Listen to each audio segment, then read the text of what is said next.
Hey, I'm JR.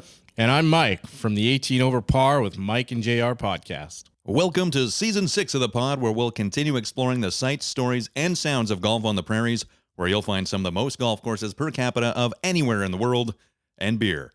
Lots of beer. That's right, JR. More beer.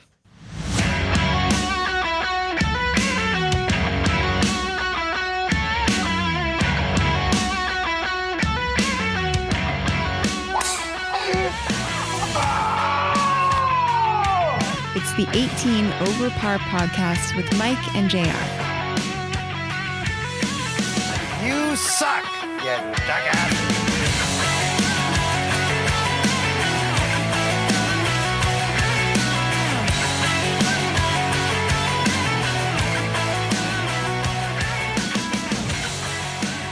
Welcome to 18 Over Par with Mike and JR, proudly presented by Bryce Matlashewski, who is an investment advisor with Endeavor Wealth Management, part of IA Private Wealth, and a member of the Canadian Investor Protection Fund. You can contact Bryce at 204-515-3446. I'm JR, he's Mike, and today we're joined by the president of Golf Haven Luxury Golf Simulator Sheds, Lucas Mlinar, recorded live from one of the sheds. We found ourselves in a shed, Mike. Not the first time. I'm not sure. A shed on the east side of the city. That we can't say that too many times. No, it's beautiful, though. Probably the most immaculate looking shed. Well, you commented it's probably larger than your cabin. It most certainly is. It's almost bigger than my house. I just call it Studio GH. Studio GH, yeah, it is lovely in here. A lovely truck parked outside, and it was relatively easy to find. The Google Maps came here, but my goodness, what a facility. We want to give a shout out, as always, to our boy, Bryce Matlashewski. He's been back and forth with us in the DMs, so thanks to Bryce, and he's investment advisor with Endeavor Wealth Management, part of IA Private Wealth, and a member of the Canadian Investor Protection Fund. You can contact Bryce at 204-515-3446. You can also check him out on our link tree. Just go to our social media pages, click on our bio, and our link tree will pop up there. He will be one of the links. We'll also have a link to Golf Haven. Mm-hmm. So you can check out all the crazy stuff that they do, because my goodness, looking at the technology in here. I know, Mike, you were geeking out a little bit hard. Oh, yeah.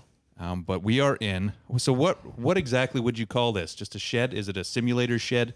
The idea of a shed was the whole idea behind it, but realistically, everyone's telling me it's not a shed. It's not a shed. It is right? not a shed, yeah. Right now, it's a shed, but a multi-purpose shed, I guess you can call it, is what we'll go with. And multi-purpose, we're not only recording, we're drinking as well, Mike. Oh, yeah. What do you have there? The Coors Original. Compliments of Lucas here. Thank you very much. No problem. And I'm drinking a Coors Record. So shout out to another Luke. Do you go by Luke for short? Well, we'll get into you can call me whatever. It's no problem. Okay, because Luke Bohaneke and Coors Record, they're doing really well there in the States. They're now up in Canada. You can get them at Avid Golf. I know, Mike, supporting the guys. You still have any pallets left? I got a couple. I got a couple cans left. I got on the Kickstarter, and you bought a bunch of flats before you could actually get them in Canada, and they shipped them up to me, and they smuggled them across the border. Maybe I'm not sure, but and then I had them at the office, and I was the most productive I ever was at the office for the days that I was drinking those. So I noticed they helped, and they helped when if I was playing golf, if I was in the simulator bays, and I was pumping some irons and some drivers. And then I would go play hockey after, and I'd have a course record in between. Yeah. Go for a little skate, and it was great. Yeah. Great performance. But this here is immaculate. I don't know what else to say about it. We're going to dive deep into the whole here and there. But really, I mean, starting with you, how did you get into golf? I'm assuming you golfed before you got into building these. Yeah, to be honest with you, so I didn't play much golf as a kid or teenager. I played high-level soccer all the time, and I had no time for it. So I played very, very rarely, borrowing clubs maybe once a year, if that, playing.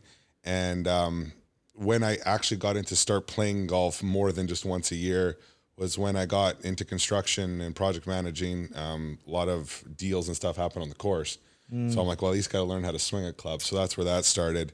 And then, but that was probably when I'm 38 now. So that probably started when I was early 20s, I would say, probably give or take. And then here and there, trying to play maybe 10 rounds a year and whatnot. But yeah, I wasn't a whole avid golfer all the time. I watched it and whatnot, but not as much as I'm into it now, obviously. So are you a member now anywhere, or are you just so I was as you call it, a freelance golfer for many years. Free agent. Free agent. Yeah. I finally got into Elmhurst actually this year. Oh, congratulations. Thanks. I give them credit though. I know there's some courses and clubs around the city that basically allow everyone in, and then it's hard to get a tee time. So I had to wait. This was the third year by the time I got in, but I give them credit because there's a certain amount of members, so you can golf, and getting tee time's not a problem. Yeah, and so on. So Elmhurst is where I'm. Access to the tee. It's true. Yes. Yeah. Access to the tee, indeed. Well, and if you don't have access to the tee, and I guess maybe this is where the brainchild came from. We were talking a little bit about this before we jumped on the show here, of how golf's an incredibly popular sport right now, and it does take a long amount of time to play if you're doing the green grass golf, simulator wise, but they always seem to be packed. So now why not just get one that you can put in your backyard? Is this where most people put in their backyard? Are they attaching it to their houses? How are they doing this? So we build these sheds as well, like in our people's backyards. And the main idea where the shed idea came from was the Golf Haven idea came from basically everyone is putting a golf simulator in their house in a new build. It's the new age pool table is really what it is. One thing, because we build houses as well with another company I work for. And I always like to talk to the customers after if there's any complaints or whatnot of how the build went. And the simulator came up a couple times was, you know what, sometimes this would be nice if this was out of the house. Just the boys over late at night, kids are trying to sleep and so on. So that's where the shed idea came from. Okay, well, maybe building sheds. And then also with us dealing with right now, if you wanted to, before us, to get a simulator in Winnipeg, you either had to fly companies out of Calgary or Toronto. And it was just a logistics nightmare. Just when materials came, and the big thing was in the service after the fact was the biggest complaint. So then I looked into, okay, there's got to be someone here in Winnipeg who's doing this. There wasn't. And so that's when the light bulb kind of went off on, okay, maybe this is something we can do. And literally, to be honest with you, I didn't start playing in simulator golf till when I decided to start this business. I didn't really see how do people like to do this all the time, everything. And then the addiction started to be okay. So then it was when this was an idea that was in basically November of 2024. I was like, okay, then I got to start the R&D process because there's no instruction manual how to do this. So, okay, start R&Ding of, okay, what launch monitors are out there, what materials, putting turf, hitting screen, hitting mat, panels, what computer, what specs you need for your computer. I got really overwhelmed on the options that were out there. There's so many different avenues to go. And I'm like, the average person to do this is not going to be easy. So then started doing all that. And then I'm like, okay, I need to figure this out. And then one thing was then becoming a dealer for lots of these companies. We're a BenQ dealer for the projector, all the launch monitors and so on. And the meetings I had to go through for that, I was on Teams meeting like crazy. Because give them credit as well, they're really clamping down on not having people selling this stuff out of their basement. They want someone who's going to provide the service and actually push their product and actually portray it in the way it's supposed to be. So that was another thing. And then in March of 25, we decided, okay, well, are we going to do this? Yeah. Worst case scenario, if it flops, I own a golf simulator. That's literally the worst case scenario. So I thought, hey, I'm willing to take that risk. Yeah. So we built this in, as I said, in March of last year. And then once we built it, then the whole testing process started. Because a big thing with me, I will not sell something unless I've tested it. I don't think that's right to sell stuff to customers just because I read about it or some dealer wants me to sell their stuff. So everything from a big thing was, for example, the hitting mat. We did a lot of testing on hitting mats that I wanted something that was durable, that also weared nice. And a big thing is that it's good on your joints. Right? So that's a huge, people think, oh, hey, I'm going to buy one off Amazon or Temu. That's another famous one. And the next thing you know, your joints mean something, man. Like it's just, so that's I did stand on that earlier and I felt, wow, this is very it's not too soft, but it's hard enough, right? That can actually accept a real tee too if you want to put it on there. Oh, wow. All right. Something that, but majority of our customers use the bird tees, right? They use them all the time. But so then the whole testing process started. And for example, the panels around there, when I looked online, I'm like, man, they are expensive to buy. I'm like, oh, I'll just build them. So literally, if you can believe it, all those panels were built in my basement. No way. Yeah, cut the whole plywood. Well, big thing, right? The R&D process and trying. Why are they so expensive? I saw very quickly why they're expensive. Yeah. There's a lot of hours in doing that. So now we make those. You basically upholstered it yourself. You got it. And I've never done it before in my life. So a lot of things where you just say, you jump in and you got to figure it out. So I did that, testing that, okay, what materials, how to do it and whatnot. So we did that as well. And then, and then also another thing we do now, we manufacture our own hitting screens. Yeah, we started that as well. Big thing was the way that this screen is done here, I wanted to do it a different way. And then when we were in Orlando, we met actually the guys who inspired me, Chris from Golf Sim Rooms. They're out of the UK. They got a big social media presence. So I met with him, went for drinks. That was a big reason why we went there. Explained some of my stuff. He's like, you got to start building your own hitting screens. That's the only way you're going to get to what you want to do. Wow. Okay, so we did that. So literally in the shop there, we have 450 meters of material to build hitting screens. So so you source the screen material from somewhere on like a roll, yes, and then you're building maybe a frame or like a what? So actually, the way our screens are done are a little bit different than your usual grommets and bungee cords. The way that they're done, the way that ours are done is there's actually rods that go in them that actually pull the whole screen on very uniformly on the top and the sides. It looks tight, but it's also got to have some give, right? You got it, exactly. Especially if you get guys in here that can swing pretty hard. That's what people say about me. There you go. Jeez. Figure that one out. Glutes, yeah. Sorry to interrupt. No problem. So, and then I wanted to say, that I wanted to actually service my customers. That was a big thing with these screens as well. So since I outsourced them, how do I service my customers if there's a hole in the screen or something like that? You got to build them yourself. So that's another reason why. And another reason too, our screens, once they get used, as long as they don't have tears in them, you can actually take the screen and turn it 180 and use the other side of the screen. We're the only one in the industry right now that can do that. So we're going to be bringing that to market end of this year. Still want to do some more testing on it. So basically you get double the usage out of your screen, because big thing is, as bad as it sounds, making sure your balls are clean so that when they hit the screen and they're not scuffed and your clubs are clean. But it does transfer. Like, big thing is never a permanent marker on the balls because they transfer. So, and it's hard to get it out of the polyester screen. So as it gets used, like if I shut off the projector, you can't see some spots on it, but the screen's been used since March of last year. So after a while, then you can take it down and swap it over, which we also offer now a service to our customers. Our first year is all included with their service and warranty. So where's the benefit of that? Projector goes down, you phone us, I send one of my guys out, or myself even. We switch it out. I deal with BenQ. You don't deal with BenQ, right? So you're up and running. Computers, we stock the computers. If something with the computer can't be done with, we replace it. We install any desk on all our computers so we can remote into the computer.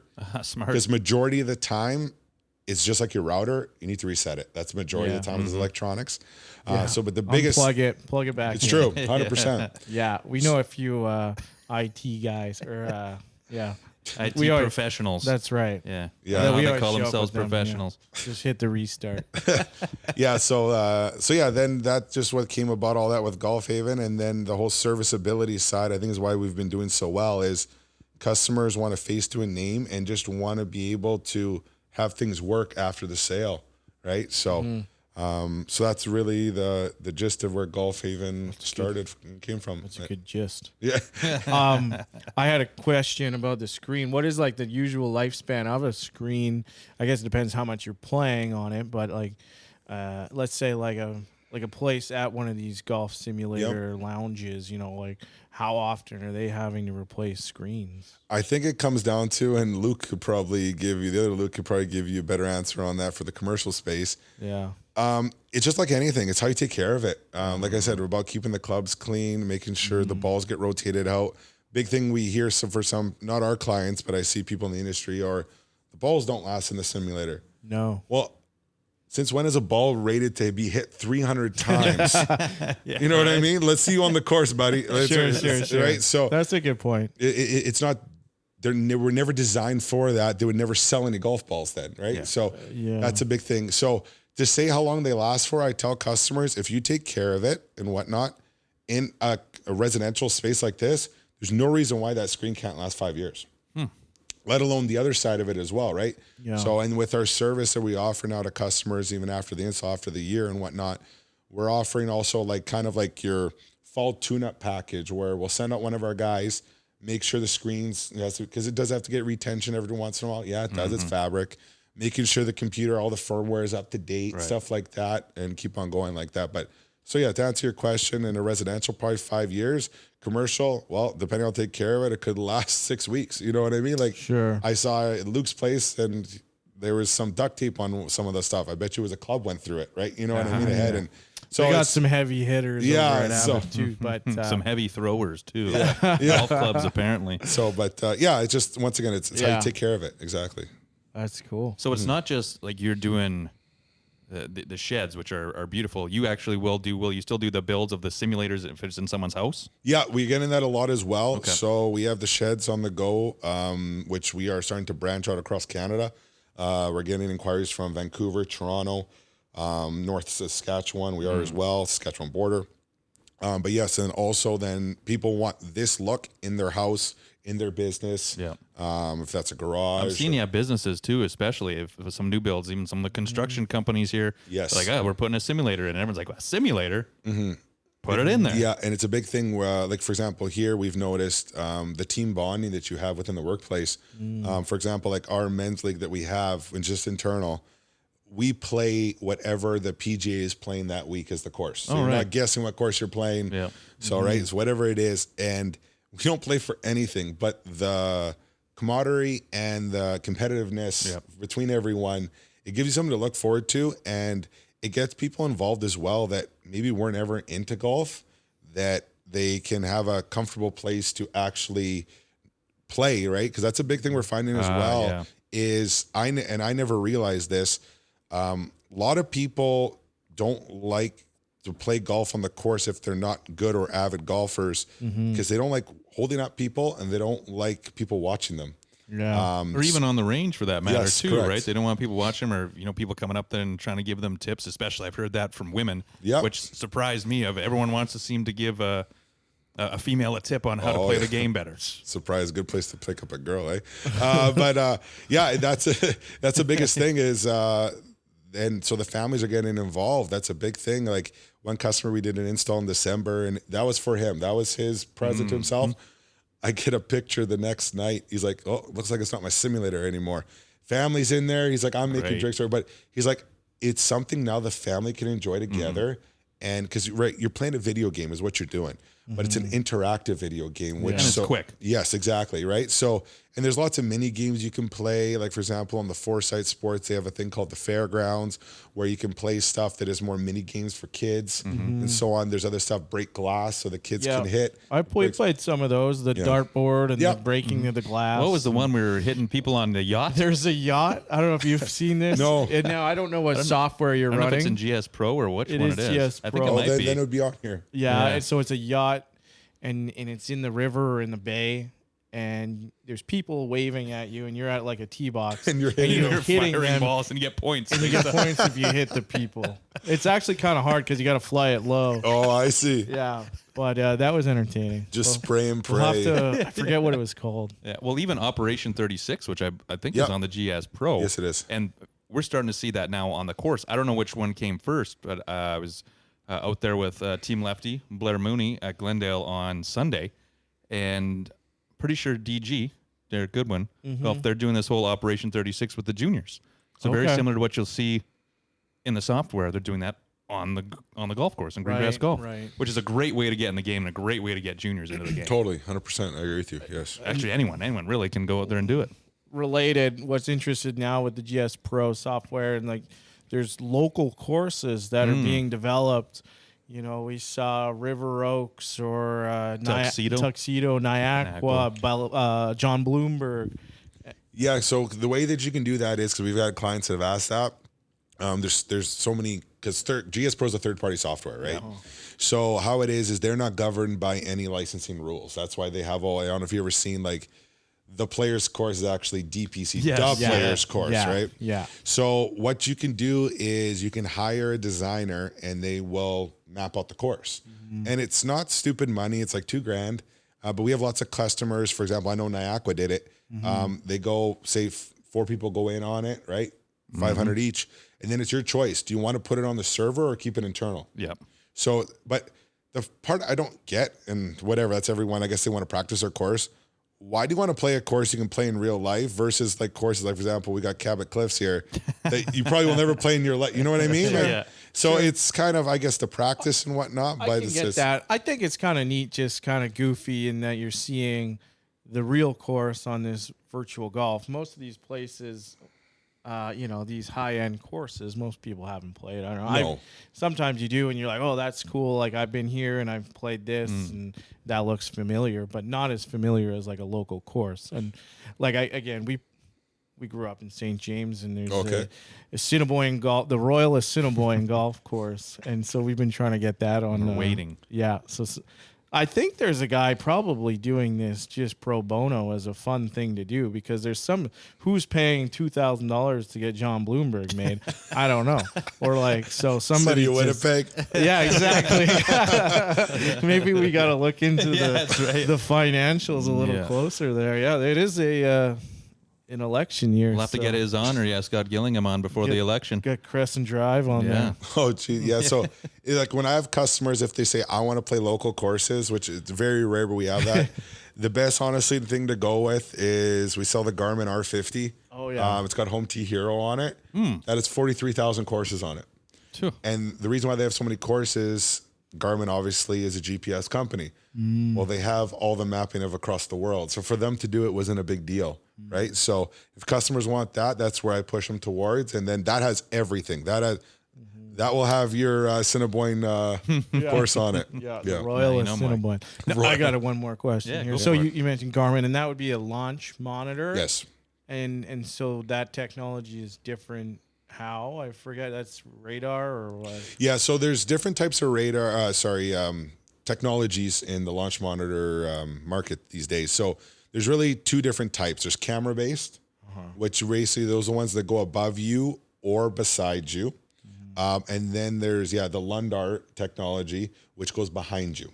Okay. So what's more accurate? So for perspective, Trackman, the Trackman 4, the orange one you see all the time, that was designed for outdoors. It always was, because that needs to see the ball flight.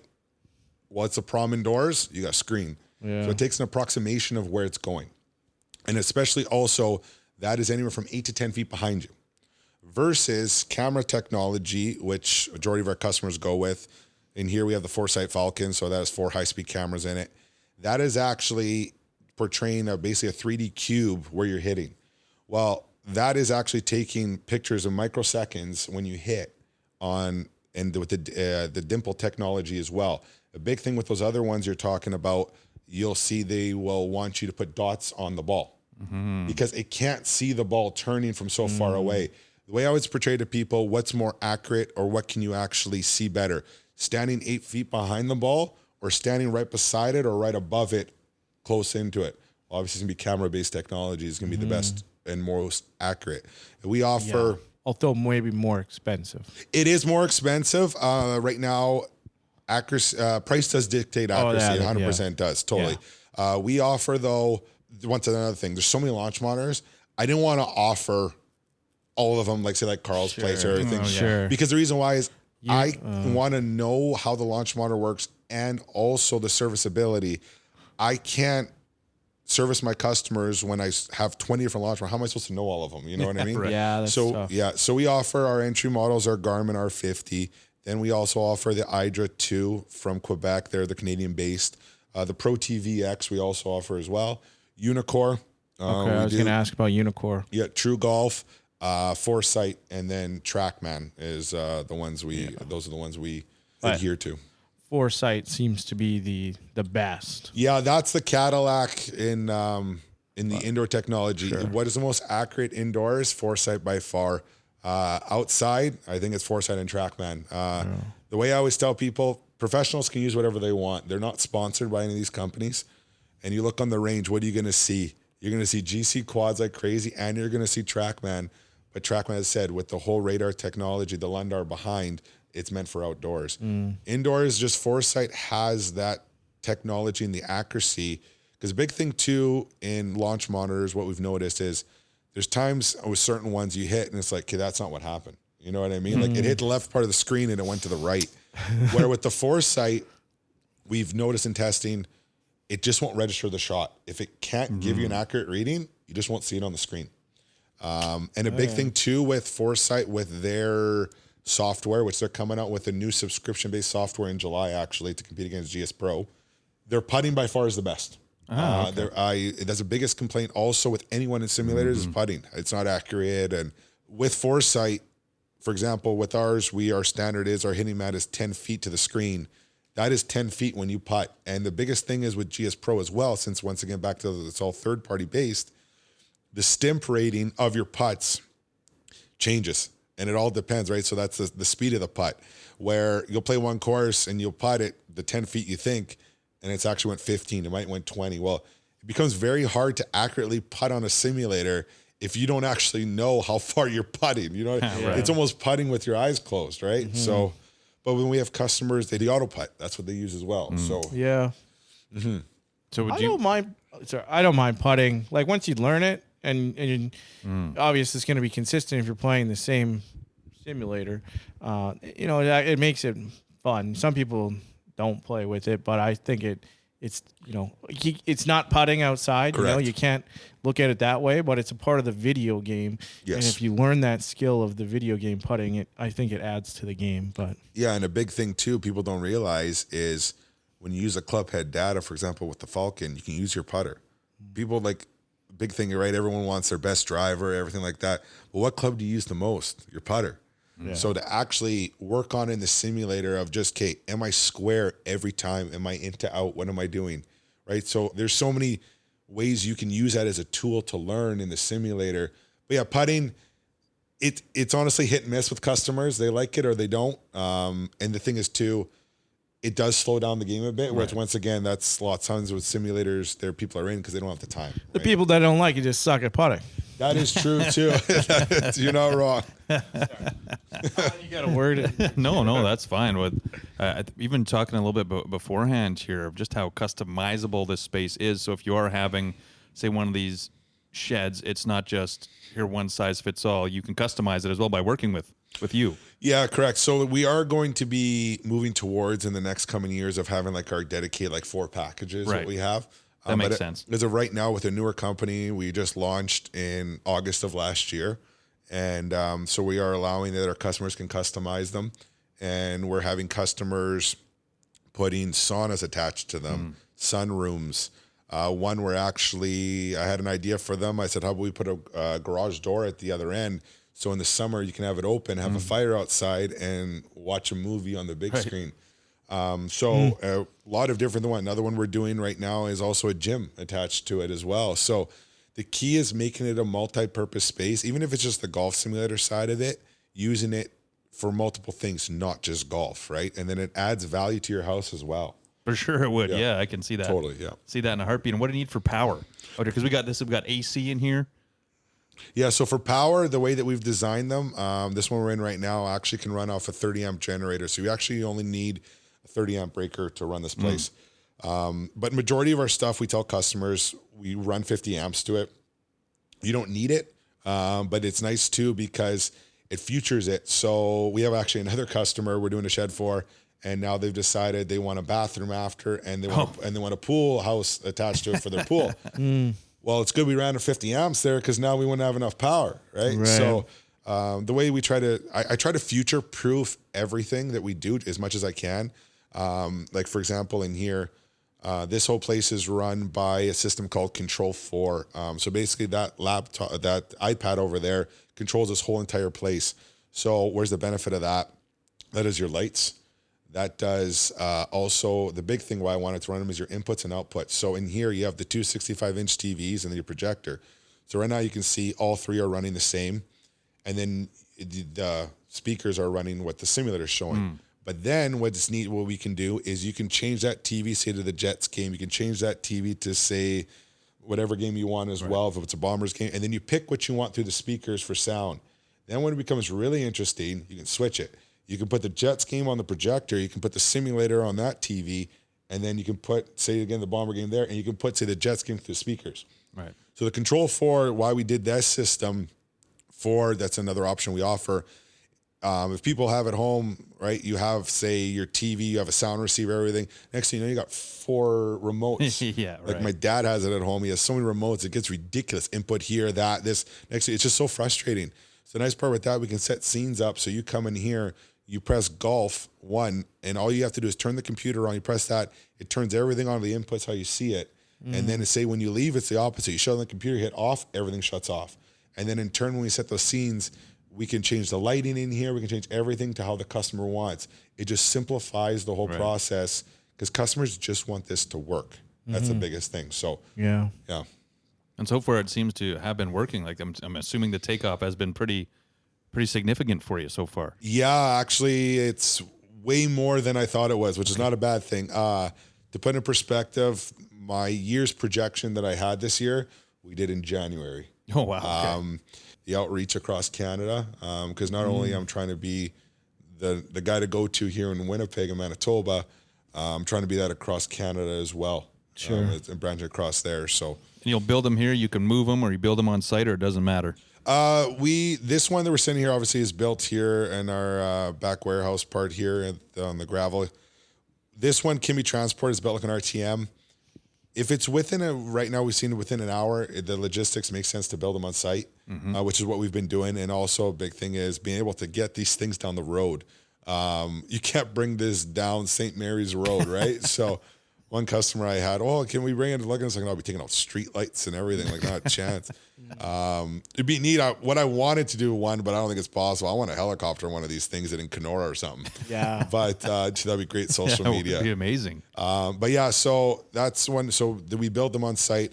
We've also developed with another company here in Winnipeg, an insulated wall panel design. Those are 3-foot panels that go together like Lego. And also then end of this year, our last quarter, we're developing also a bunkie style that goes together like Lego. And in turn, then I can sell packages all across Canada and North America. Wow. That if someone has a certain size they want, and if they're DIY, because lots of golf guys are DIY guys, so they want to do it themselves. But to offer you a whole complete package, here you go, put it together. That's what we're portraying as well. Or if you want us to install it, we'll do that as well. We have a team that we can do that is trained to do that as well. How many employees you got? So actually, we have 3 employees. And we also have a sales guy. As I said, we started, and then there's me as well. We started August of last year and just growing. Yeah, and you're accepting resumes. Sure, right? It's at the end of the day. Good. I brought mine. Yeah, I just, like, for me, it's just, I never knew how this was going to go. Like, back to the marketing side, we also did a commercial with Sportsnet. We were on the first round of the playoffs for NHL. We tried that. So just trying a bunch of different things of what works. Everything works to a different degree. We've also done a big thing that's helped is Google SEO to optimize it. That's been helped us huge. I think that's how our outreach has been doing so well. 70% of our traffic is coming from Alberta right now, if you can believe it. Oh, wow. Yeah, so. The separatists. Yeah. Yeah. Just throwing out some bombshells today. And get real political real fast. Yeah. There you go. Yeah, you're not wrong. No, that's all right. I lived out there, and I totally understand that. Yeah. But especially, too, if you have, like out there, if you got a place that's, close to the foothills, why not get one of these guys, or you don't really have to travel. You just have it in your home. The convenience factor for me is phenomenal. Even coming on the top of the show here, you mentioned a lot of people that just, want to go down there when their kids are sleeping in half an hour and away you go. Well, you got this place now, and if you have a big enough yard, you can put it in there. Do you need a permit to build this, guys? Yes. So this is classified as an accessory structure. So in City of Winnipeg, there's 2 rules that basically you adhere to get one of these things. Whatever your lot size is, square footage, you're allowed 12.5% of that lot size or 875 square feet. Whatever comes first. Okay. So I know it's hard to do some math here, but the best way I tell people you go to you can look on it for free on City Winnipeg Assessment. You type in your address, and we do all the time in here, and we see how big your lot is. We can tell you right away. That is it's very clear cut from the city. That's how it works. And Obviously, you got to be within certain setbacks and everything from your property line. Yeah. But that's really it. How many square feet is this one? This one is 375 square feet. Oh, That seems massive. Yeah, but it's this is our standard size. Yeah, for here. So you need a Are you doing permit. the math? Mike's looking it up. No, right now I was to see doing his the lot math. space. The cabin's like 390 square feet, so it's not as. Who needs a not as cabin? Just have big. a build. You Yeah, would no probably kidding. put one of those. What do they call those beds that go fold into the walls? What do they call the Murphy bed? The Murphy Put bed. some of those in there, and you're And set. I saw We offer that golf simulator as there's well. a simulator that goes on the wall and Is like there really? hides into the wall. Yeah, we offer neat. a Murphy bed simulator. So basically, it's just like you said, like a bed. Yeah. That comes out and the walls open up. We do that as well. But a big thing for customers is they want this custom look. It's very hard for me to do a custom look for a temporary solution. We need something that goes up and down very quickly. So those we don't do as much of. More the people want this custom look. We also offer. We're a dealer for a company out of Quebec called SimBooth. Those simulators, in my opinion, are the best mobile setup. I can drop ship those all across North America. They have anywhere from SimBooth 1 to SimBooth 4 as their sizes and styles. SimBooth 4 is actually a curved screen. What they offer there. Yeah. And that shows up on a pallet. And it goes together. We have one in the shop. And you can play golf in about 3 hours. And then we have customers that have those that say they have a shop, for example, one's a landscaping company. Well, obviously in the winter, they're only snow clearing. They don't need the stuff in the shop. Well, let's put a simulator up. And then in the summer, we can take it down, put it on the pallet, put it in the corner, and you just rinse and repeat in the fall again. Yeah. So. Yeah. Do they have? And I thought this was actually going to be smaller than it is. And one of my questions was going to be, do they have simulators on a trailer? It'd be on like a mobile golf simulator. I don't know. I don't Like know for what weddings the and stuff market like would that? be for that, but like maybe more so like a rental, like somebody wanted to rent it for the weekend or something. I'm not sure. Yeah, so there is some companies starting to do it with their inflatable stuff, and they're using the cheaper launch monitors, if that's SkyTrack or Mevo. I have been asked if that's something else I want to do. The problem is I haven't figured out how to make a 24-hour day to a 48-hour day. Yeah. I can only do so much, and the biggest thing I've learned in business: stay in your lane. Sure. Do what you're good at, and doing that, there is positive stuff, but there's a lot of negatives, in my opinion. The logistics of it, when you got to do it, the people, right? There's a lot of alcohol involved. Those places, how they are, right? So insurance, I can imagine, is probably not the easiest thing to get. So I'll let other guys deal with that stuff of it. I'll do this side of it and stick to this right now, and then go from there. And when you're moving and/or expanding, you can spill the beans on that. Yeah. So the showroom that we're in right now, as I said, worst case scenario, we would own a simulator, like I said. So we are actually going to be moving to the street north here on Autumn Way, and we're building a 3,600 square foot showroom. That's going to have 7 bays. 6 of the bays are going to have all our different launch monitors and different projectors and outfits, how we do stuff. There's a couple of different stuff the way I want to show customers for that. And then we're also going to have another bay in there. We are a dealer for a company called Multi-Ball. They're located in Munich, Germany. That is a wall that is interactive. That has about 45 different games on it that you can play, which is a big thing: pickleball, racquetball. And that we are going to be portraying a lot to schools, hotels, stuff like that. We don't have the room for it, but you want something that's interactive. We can customize it to put people's logos on there. If that's their school's logo, for games on there, there's games like interactive Tetris, lots of different things for the kids to do. And there, we're going to have the 3 bays on the bottom, 4 bays on the top. So that's the first thing too. We're going to be the only one. I don't think anyone in Winnipeg has a 2-level simulator place here in Winnipeg. Yeah, that's not that I know of. Right? So Can't think of one. Our and fact checkers can tell us. Yeah. And then the reason why we're doing the 2-story there is underneath the 2nd-story simulators. That's where we're going to have our storage and where we're going to build our hitting screens, build our panels. We build those panels in-house as well. Everything there is going to be done there for our installers and whatnot in there. And in turn, that place is going to be 24/7 unstaffed. So we're dealing with a company in the States that's doing the coding for me. So that is going to be a private membership as well, as I mentioned before. So you got to be a member to golf there, just like any of the private courses. And so how it works there, give you a quick rundown. You book a tee time 5 minutes before, you get a code to get in the building. That code changes every single time. Then say you booked bay 2. You go to bay 2. Fires up for 2 hours. 15 minutes before, it sends you an email saying you got 15 minutes left. Would you like to extend because there's no one behind you, yay or nay? You say no. The projector and the launch monitor shut off. It's similar to Top Golf. I'm thinking because Top Golf has some similar stuff that when you're standing on a bay. I think someone does that manually, not manually from behind. But you get that little prompt on the screen that'll come up. Yeah, so we're doing it that way, and then the membership base. So then it's tied then to depending how many hours you have and whatnot and so on.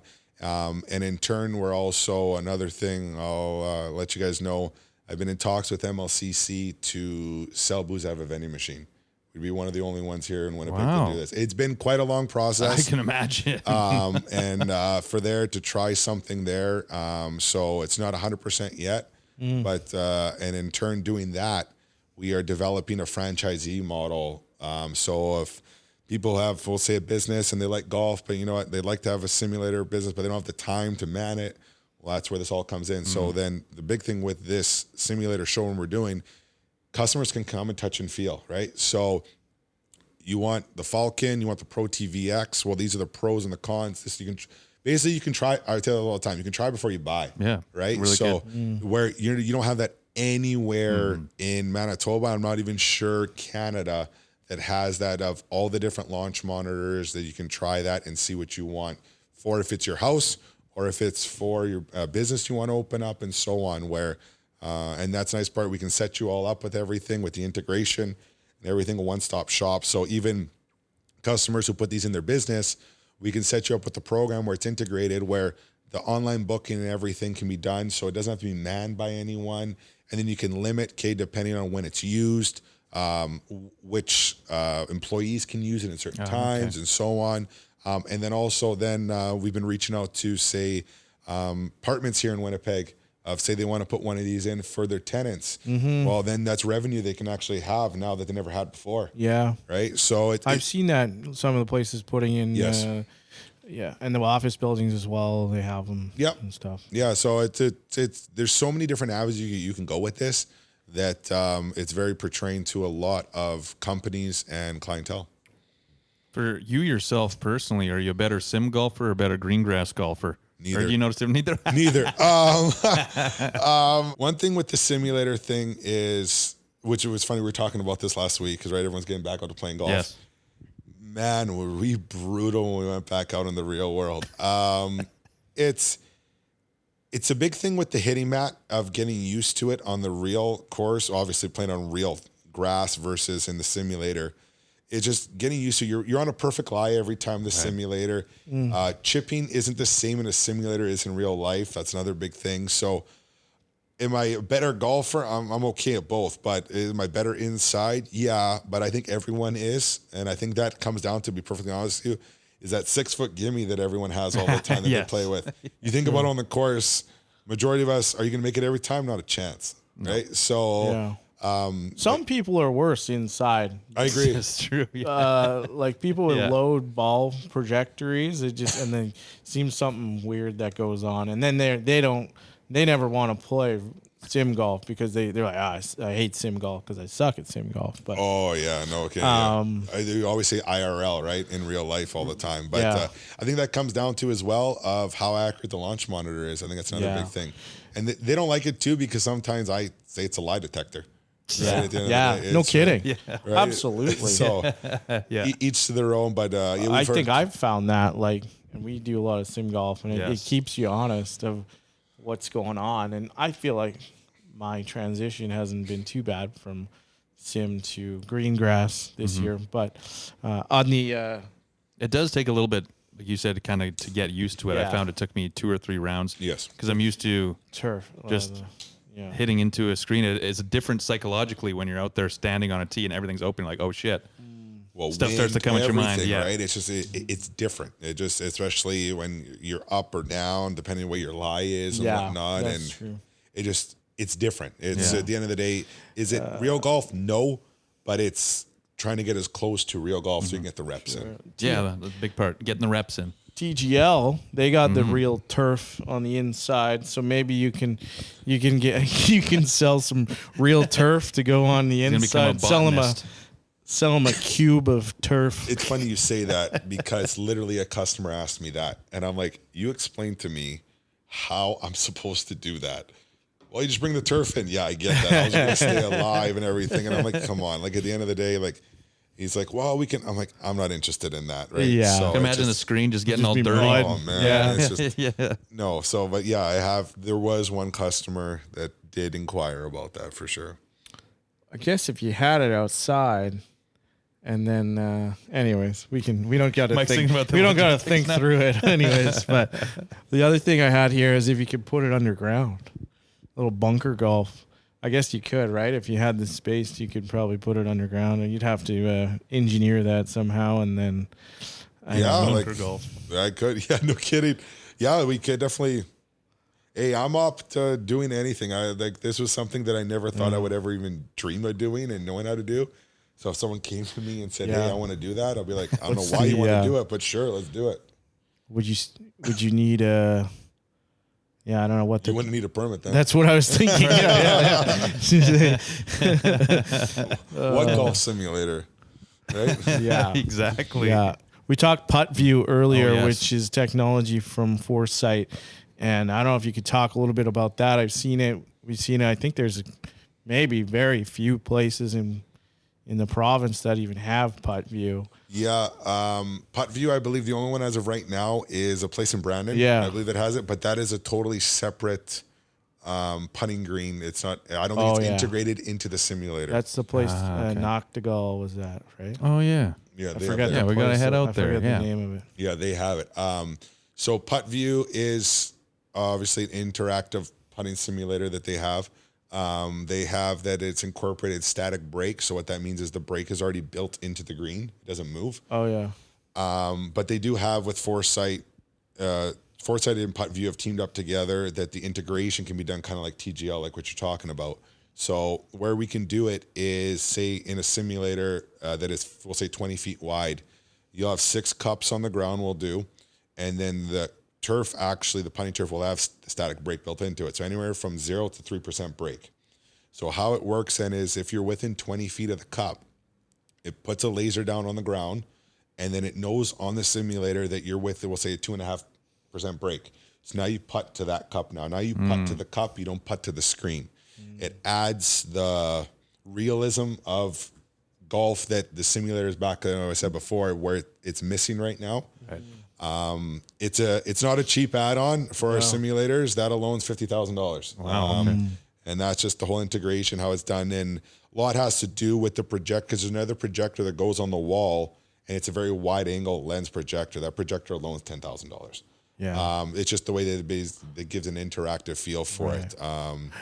Can't talk about it much right now, but there will be a commercial company here that we're going to be doing this year at fall of 2026 that is going to be the first one that have it interactive into the simulator. It is great. coming. Yes. Cool. Yeah, there's a lot of like I'll call it like analytical data, putting data stuff. Not even just fun. Like this is cool. You can putt, but it's going to read your club information. I think is what I was Putt View can do. Yeah, I can do that side of it. Putt Views can actually, if those ones are going to be integrated in the simulator, but if they're on a separate putting green, which there's some place in the States where they have the putting green behind the simulator, so you actually walk to the putting green. Okay. Those ones you can actually. Wait, you got to walk? Yeah, no kidding. That's ridiculous. Right. So, but that can actually track 6 balls at once. So you can have and there's lots of different things you can do on that as well. There's like putt pong. Sounds like my ex-girlfriend. Yeah, there you go. we can cut that. But there you go. Yeah, so it's just, it's in a way that it gives the interactive of golf for putting. Mm-hmm. Oh, that's good. I noticed some merch here. We didn't use the coasters. But are you selling no big deal. I didn't even notice. Sorry about that. No problem. We'll get billed. Yeah, we have invoices in the What's checks this, in the mail. Yeah. Hopefully that's not a rare wood. No coffee table. No, not a chance. No. So the merchandise stuff. Yeah, we've dove into the merchant. We have some stuff here. So the head covers for your putters and drivers, the coasters. We also have obviously your T-shirts and golf shirts. We have shot glasses that are actually with the golf ball with the shot glass in it. Nice. Another thing we also have from Poor Caddy. It's basically like a Yeti, but it's actually got a speaker on the bottom, and it actually where it sold me at the PGA show. Is the reason why we put an order in. It can hold every single beverage. So what do I mean by that? It can hold your Michelob's, it can hold a beer bottle, it can hold a beer can, it can hold a thing of pop. What was it called? Poor Caddy. Oh yeah. Yeah, so we have them as well with obviously our logo on it. So that's a big thing, right? If not having, as everyone these days, they probably have 10 Yetis in their cabinet. So yeah, merchandise like that, and it's just a matter of, it's just a way of me to get the brand name out there, right? With such a new company, of getting people to know of Golf Haven has been, I wouldn't say difficult, but it takes time and money. It does, right? So the ways of just trying to do that and, doing a podcast with you guys, right? Getting our name out there and so on. And just the whole networking side where the golf community is big, but it's small, right? People know each other. Someone knows each other from somewhere and so on. It's just, golf is just very popular right now that way so the merchandise is one way for us to get our name out there. Was that your first trip to the PGA show? Yes, that was, I always wanted to go, right? But that's a trade show where you have to be in the industry to get in there. It's funny, man, the stuff we had to send them to even get a ticket was ridiculous. But besides the point, apparently it's the hard part the first time. After that, it's easy. The PGA show, I always wanted to go, and then, now we're in the business, this actually makes sense to go. So so we went there. Seeing everything in one spot was really neat. The show is huge. It is very, very big. One thing really surprised me, the amount of golf influencers that were there. Oh, no way. Right? Okay. So, and it was just neat. You're doing there, like we were at the Unicore booth. All of a sudden you look to your left, there's Bubba. You know what I mean? Yeah, just out of nowhere, just walking through, hey, you know what I mean? It's totally different than I thought it was going to be, but the simulator part was really good. Because we got to see all the simulators in one spot. The people that actually sell them or develop them, the engineers were all there for all these launch monitors. And just the connection side of it, like back to the golf sim rooms there with them. And I talk to them all the time. I talk to Chris. He's helped me a lot, and he's in the UK. So I have to, when I text him, I got to make sure it's not the 2 a.m. his time. Yeah, you're not texting him right now. Yeah, exactly, right? So, but it's just, the networking is huge, right? Of the rest to go to the PGA show. So, we plan to go every year. Obviously, going to play some golf as well while you're there. For sure. But just the networking side is huge, and you get to see all the latest and greatest that is coming to the golf world in each year. You can have your own PGA show in the new shop. Yeah, you got all the technology in there. Yeah, no kidding. Yeah, no kidding. And that's the biggest thing with that showroom is being able to, is once again, the touch and feel. And then if we want to expand Golf Haven, that's what I think is the next step that we have to do that. Because if we're going to go and actually make this a bigger company throughout Canada for sure, that's the next step. It can't just be a shed like this all the time. But definitely the consensus we have when people walk into here, they can't believe this is what's in here, right? They walk in here like, wow, right? That's what I wanted, right? Yeah, well, from the outside, it doesn't look like no this. shame, it doesn't look like this. No. 100%, that's a big thing I wanted, right? And lots of our customers too as well, they want that look on the outside. Like, for example, one we're doing, actually another one today too, some fake windows on the outside we're doing because they want to match the outside, the house, but they don't want people to know it's a golf simulator. Right. The thing I saw the other day, they got fake windows on the inside, so it's like a window pane, and then it like, you know, fake on fake. It's like sky. Yeah, it's like sky broadcasting outside. Sky. I Yeah. don't know. I guess people put them in their basement or something. I don't know. Oh, to make you feel like you're outside. Yeah. Maybe. Yeah.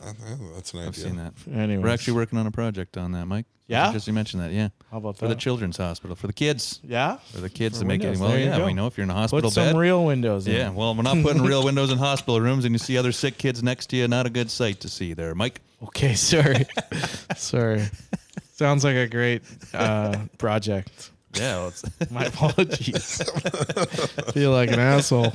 It was a great car ride over here, wasn't it, Mike? Yeah, I'll take an Uber home.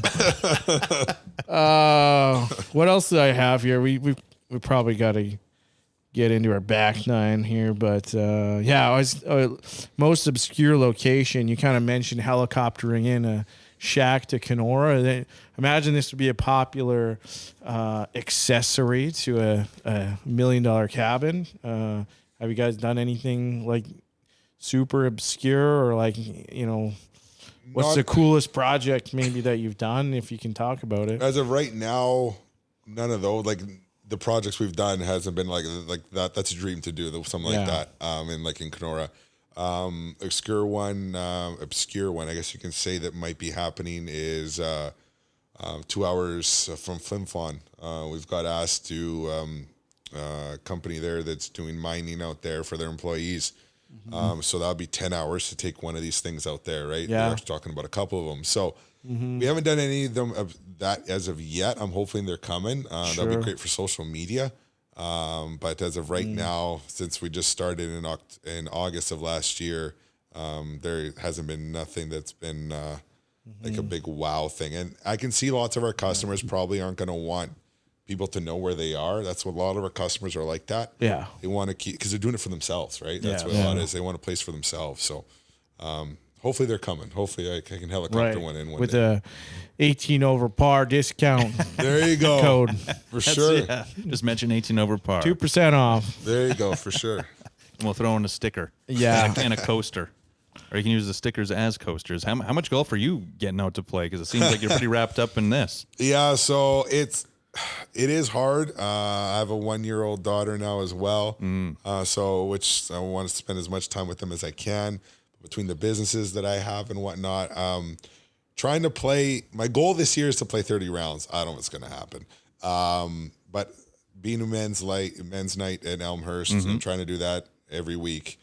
Case in point, I can't go next week because I got to work. Trying for that, and I'm trying to play once a week there, right? The key is just trying to play a certain time, and you can't make that excuse, right? It's just because life is busy. So am I playing as much golf as I want to? No, I won't be, and I know I won't. But trying to, at least I tell people, at least I sell simulators better than I play. So yeah.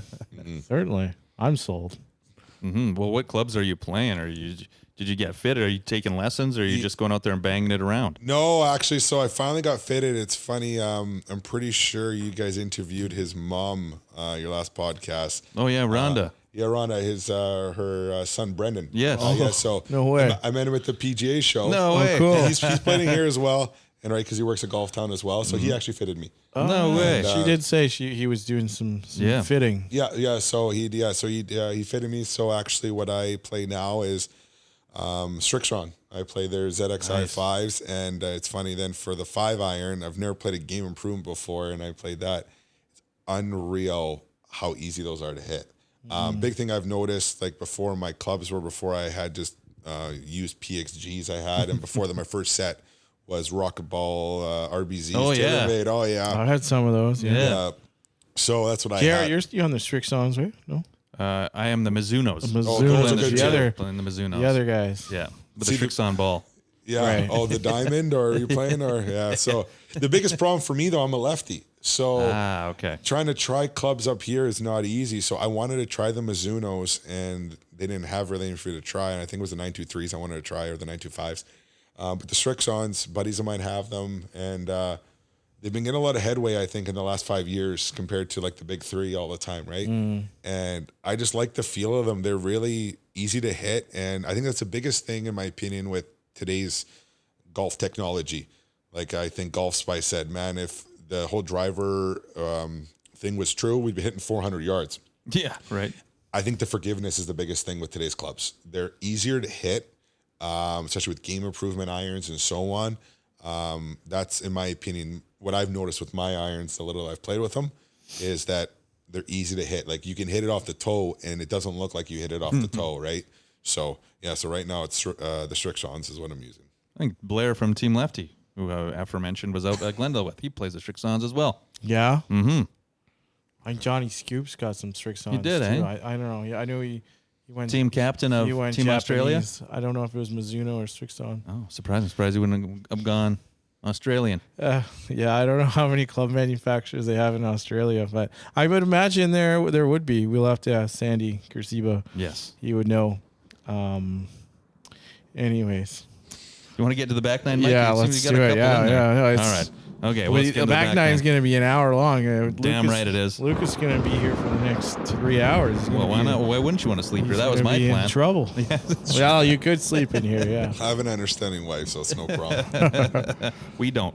That's the back nine lightning round, and it is for Bryce Malashewski, who is an investment advisor with Endeavor Wealth Management, part of IA Private Wealth, and a member of the Canadian Investor Protection Fund.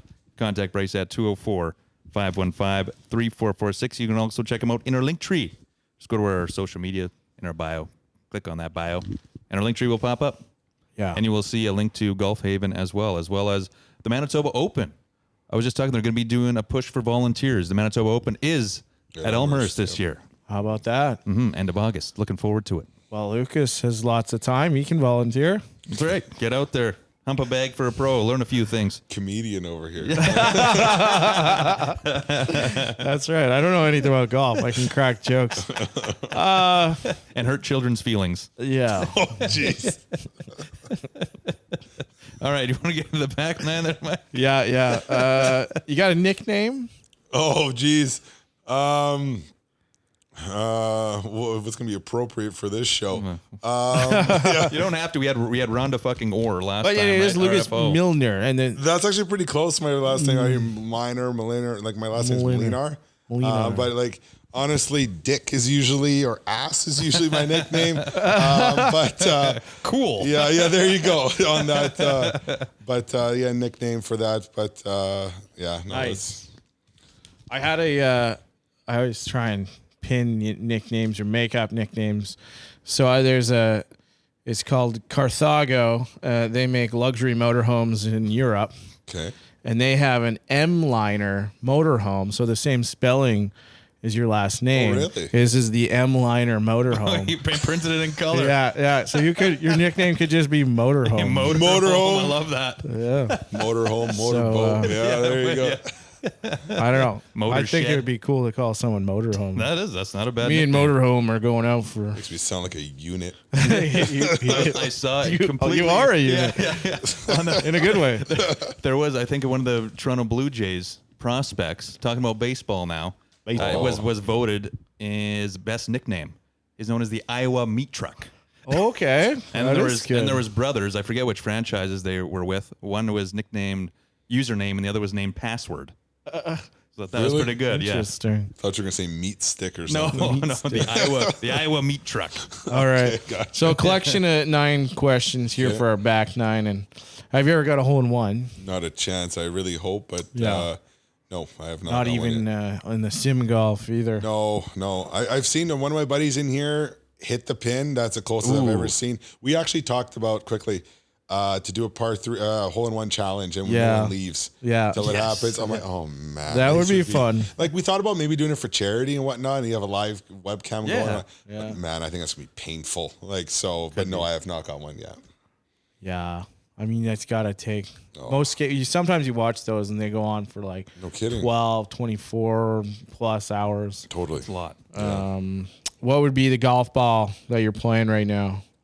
The Strixons? Actually, no, you're gonna laugh. Actually, I'm actually playing the Max Fly Tour X from Dick's Sporting Goods. I've heard these are good. Yes. So for me, I'm always looking for value. Like I laugh, everyone plays the Pro V1 or the Left Dash. I laugh all the time. Let's go pay $90 for a flat. So I tried it, and you know what? For the handicap I am at, I'm roughly around a 20, give or take. It's more than good enough for me. I like the feel of it. Yes, is it clicky and whatnot, but they're half the price of a Pro V1. And the nice part is too, their customizing is included with their balls if you order them, so you can get golf and balls at the same price as a normal set. So Max Fly Tour X is what I play right now. Well, even Rhonda was saying the Wilson last episode. Rhonda Orr mentioned the Wilson. These guys. Wilson staff. These guys are changing it up. It's screwing up our whole algorithm. It's true.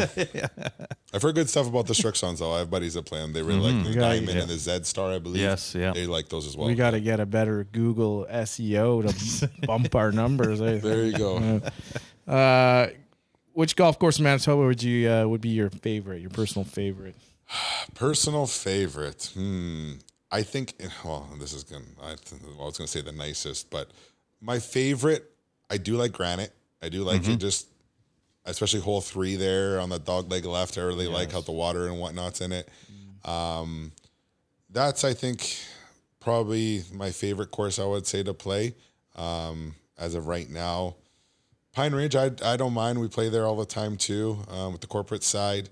It's very challenging. I like because those greens are very, very challenging in my opinion. They're the hardest in the city. I've never played St. Charles before, but they're so I would say between Granite and Pine. Elmhurst I like as well, but I've only played there. As I said, I before this membership, I've been playing 5 years there with someone at a tournament. So Elmhurst I do like as well, and we'll see what this year with the Open. I've got warning from them that it's going to be the hardest it's ever been. The rough is going to be the rough, right? Oh, so it'll be entertaining to see how much wax I'm going to have to play that course for sure. So wow, that would be fun. Yeah, gotta get out to Elmy. Yeah, we're supposed to go out for a round now.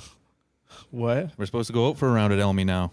Yeah, well, I don't know what you're talking about. You don't? Oh, okay, that's what Subas said. Oh, Sebastian. Yeah, Subas said that. Yeah, you didn't invite me. Yeah, I did invite you. I said we got to take Mike.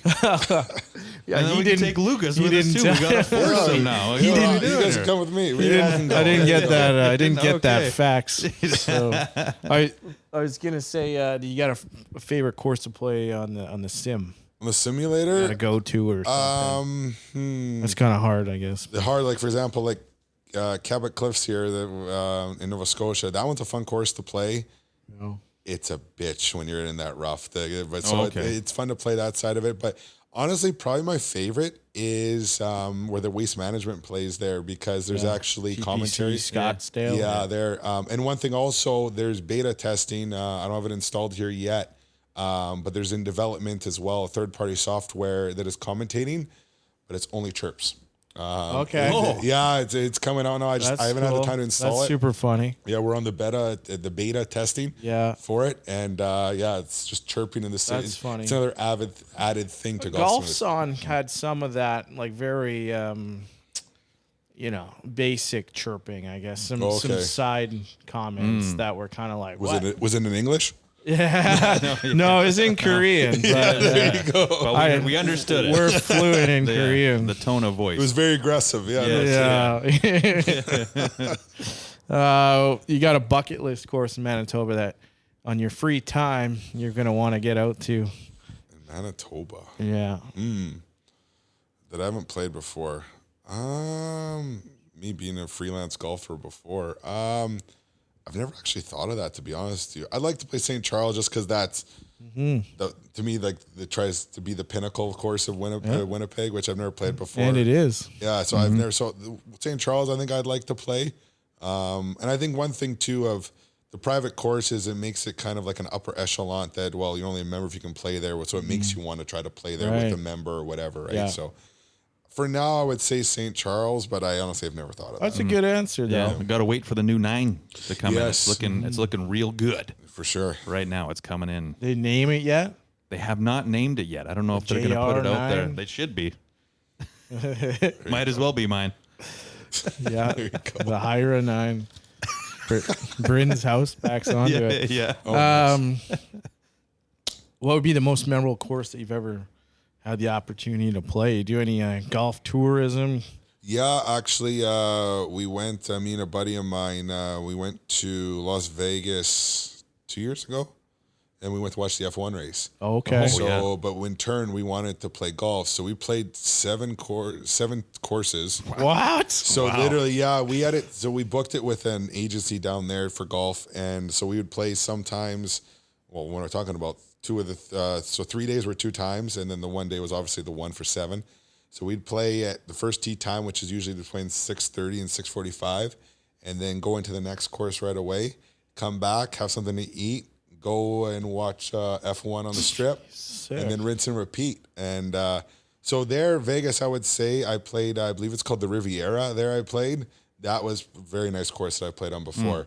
My buddy there, he actually got lucky enough. He played the Win this year. Wow. So that was beautiful as well.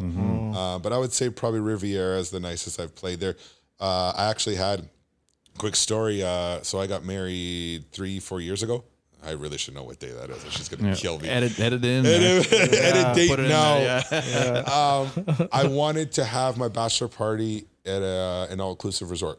Yeah. We always talked about it at a golf one. So we ended up doing it. I had to push, me and my wife had to push our wedding back twice because it was during COVID and all that. Okay. So we went to Cancun actually to play golf and be an all-inclusive resort. So we played there as well. Moon Palace. Yeah.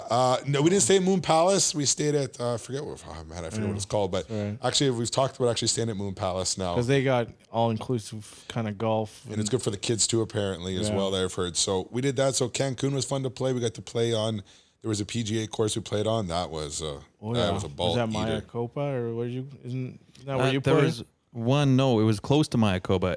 I forget what it was called now, but it's where the PGA of Canada, the professionals, they've had their tournament there. Okay, the past 2 they years. said it was not easy. And then like there on that one course, there was alligators and everything. Oh yeah, around. monkeys and whatever else. It's different. So yeah, I would say between Cancun and Vegas, probably. Yeah. Yeah. And Quatties, the Quatties would go in. and they steal your They sandwiches. steal your sandwich. Oh yeah.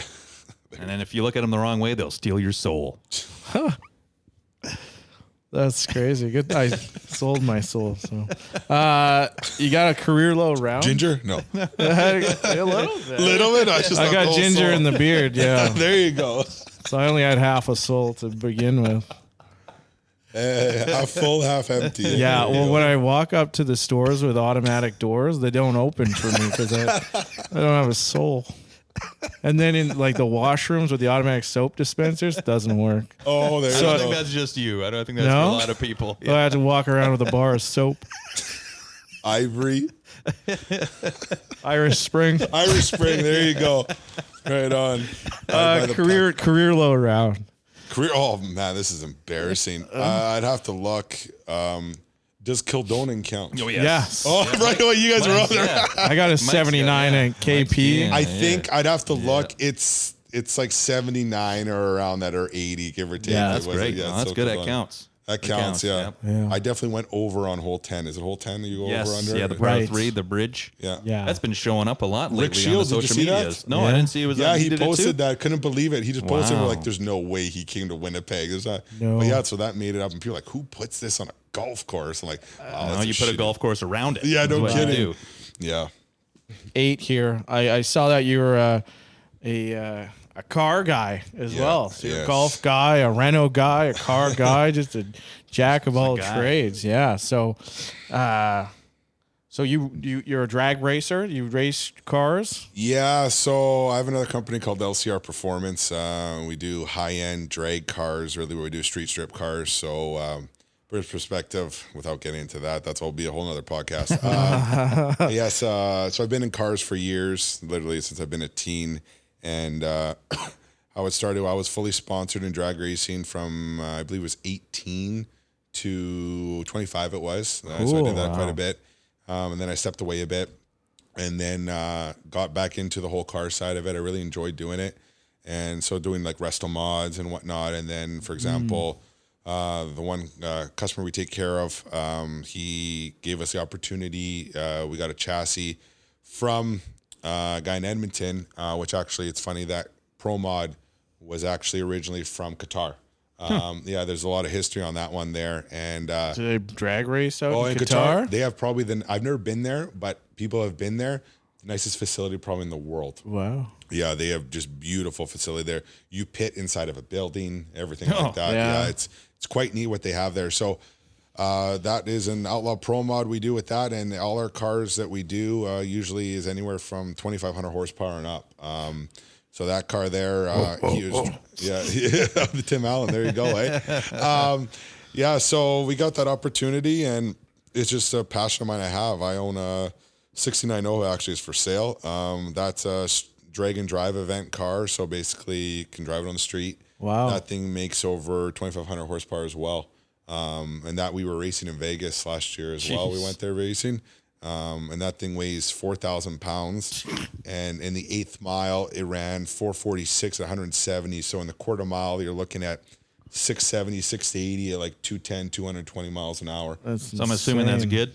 Oh yeah, it's flying. That's so doing pretty well. So yeah, so the car side of it, and so that I still do for certain customers. I just once again back to the whole 24 hours. Right. I just don't have enough time. Sure, to do that as much. But yeah, that's super cool. I do that as well. Yeah. One time I went to Brainerd for the NHRA National Winston. At that time it was like Winston Cup. It was like 99. I was a kid. I went with my dad and we stayed in the zoo? Not in the zoo, in the RV. My dad's buddy had an RV, but we walked around this place called the zoo. Yes, that's what I'm talking about. It's like country fest, but then they have like a race track. Oh. And but it's pretty wild. Like I was like 12. I don't know how you saw stuff you probably shouldn't have saw. Yeah, the way to describe that is if Country Fest and NASCAR had a baby. Yeah. Okay. That is literally what this place is. It's unreal. Like there's 30,000 people camp in the back there, and it's a redneck party fest. The stuff that they build, like there's always a cruise driving around. Yeah. The homemade double-decker buses they have. One year, this is a quick story. We were there, and all of a sudden, a semi and Jägermeister drives in. Oh boy! Open it up, free egg to everyone. They showed up. Yeah, Budweiser did that 1 year as well. Just showed up and. It's different. But yeah, so actually where I was racing, was it 2 weeks ago, was in Brainerd. That's where I'm tracking, is in Brainerd. Yeah. Guys had like floats, and they just like drive around the campground, or some guy had like a little mini semi-trailer truck, like just probably cost them like 20 grand to build or something. And then they got the Top Fuel dragsters. Yep. They're running this nitro gas, and your eyes are like burning, and your body's shaking. It's quite the experience. It's great. I got to go back. We got to go golf, and then like go to the.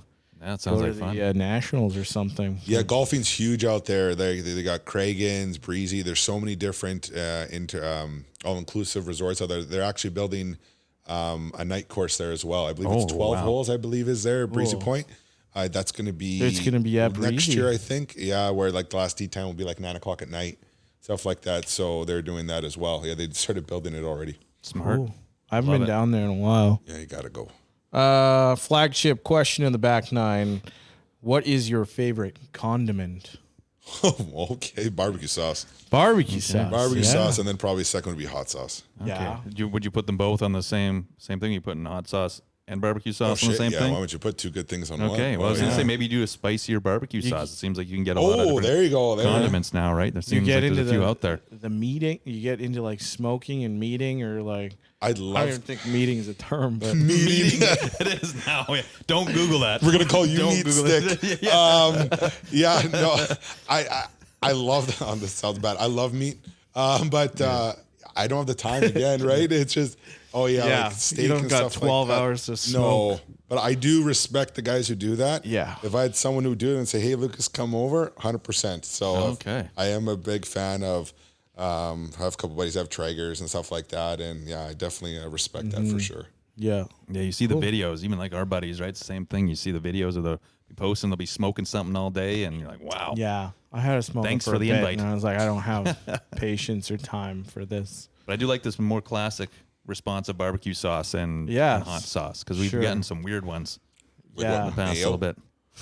We get a lot of mayo. We're gonna aioli, garlic. I gotta chart this. If that's not a white condiment, I don't know what is aioli. Yeah. Mike likes the aiolis.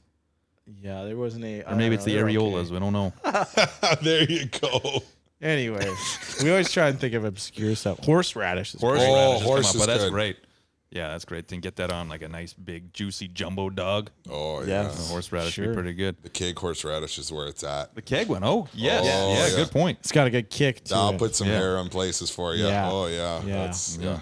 Well, Bryce Malashewski knows all about that, and that was the back nine lightning round for Bryce Malashewski, who's an investment advisor with Endeavor Wealth Management, part of Private Wealth, and a member of the Canadian Investor Protection Fund. You can contact Bryce at 204-515-3446.